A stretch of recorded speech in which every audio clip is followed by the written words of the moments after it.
అందరికీ నమస్కారం. మన తెలుగు ఛానల్కి స్వాగతం.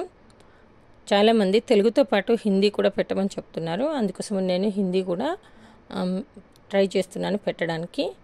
ఇంతకుముందు వర్ణమాల పెట్టాను, ఇప్పుడు బారకడి పెడుతున్నాను. చూడండి, మీకు బాగా అర్థం కావడానికి హిందీలో బారకడి, తెలుగులో గుణితం కూడా కింద ఇచ్చాను. చూడండి, ఇది చూస్తే మీకు తొందరగా ఈజీగా అర్థమవుతుంది. ఇటు హిందీ అటు తెలుగు రెండు నేర్చుకోవచ్చు.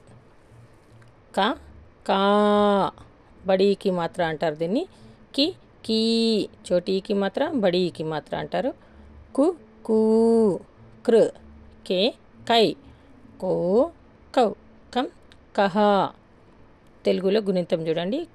కాకు దీర్ఘమిస్తే కా, కా గుడిస్తే కి, కా గుడి దీర్ఘమిస్తే కీ, కా కొమ్మిస్తే కు, కా కొమ్మి దీర్ఘమిస్తే కు, కా కృత్వం ఇస్తే కృ, కా కృతన దీర్ఘమిస్తే కృ, కా కెత్వం ఇస్తే కే, కా కెత్తన దీర్ఘమిస్తే కే, కా కైత్వం ఇస్తే కై, కా కోత్వం ఇస్తే కో, కా కొత్తన దీర్ఘమిస్తే కో, కా కౌత్వం ఇస్తే కౌ, కాకు సున్నా పెడితే కం, కాకు రెండు సున్నాలు పెడితే కహ.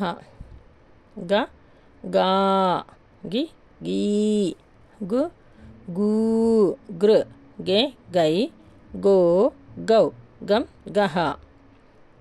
గా గుణితం చూడండి. తెలుగులో గాకు దీర్ఘమిస్తే గా, గా గుడిస్తే గి, గా గుడి దీర్ఘమిస్తే గీ, గా కొమ్మిస్తే గు, గా కొమ్మి దీర్ఘమిస్తే గు, గా కృత్వం ఇస్తే గృ, గా కృతన దీర్ఘమిస్తే గృ, గా కెత్వం ఇస్తే గే, గా కెత్తన దీర్ఘమిస్తే గే, గా కైత్వం ఇస్తే గై, గా కొత్వం ఇస్తే గో, గా కొత్తన దీర్ఘమిస్తే గో, గా కౌత్వం ఇస్తే గౌ, గాకు సున్నా పెడితే గం, గాకు రెండు సున్నాలు పెడితే గహ.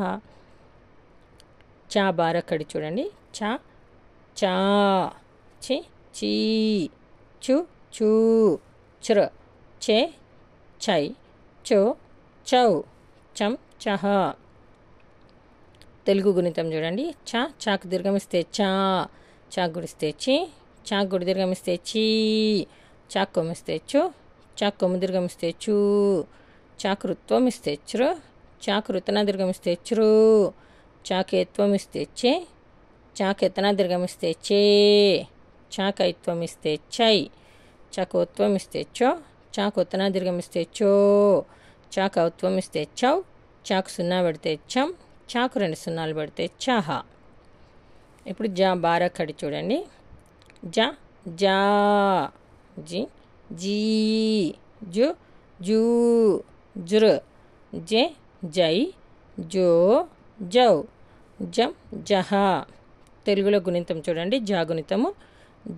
జాకు దీర్ఘమిస్తే జా, జా గుడిస్తే జి, జా గుడి దీర్ఘమిస్తే జీ, జా కొమ్మిస్తే జు, జా కొమ్ము దీర్ఘమిస్తే జూ, జా కృత్వం ఇస్తే జృ, జా కృతన దీర్ఘమిస్తే జృ, జా కేత్వం ఇస్తే జే, జా కెత్తన దీర్ఘమిస్తే జే, జా కైత్వం ఇస్తే జై, జా కోత్వం ఇస్తే జో, జాకు ఉత్తన దీర్ఘమిస్తే జో, జాకౌత్వం ఇస్తే జౌ, జాకు సున్నా పెడితే జం, జాకు రెండు సున్నాలు పెడితే జహ. ఇది మీకు ఈజీగా అర్థం కావడానికి నేను ఇలా ప్రయత్నం చేశాను. మీకు అర్థమైతే కనుక సబ్స్క్రైబ్ చేయండి, లైక్ చేయండి, షేర్ కూడా చేయండి. సబ్స్క్రైబ్ చేయడం మాత్రం మర్చిపోకండి. ఈ వీడియో చూసి ఎలా ఉందో కామెంట్లో పెట్టండి. ధన్యవాదాలు.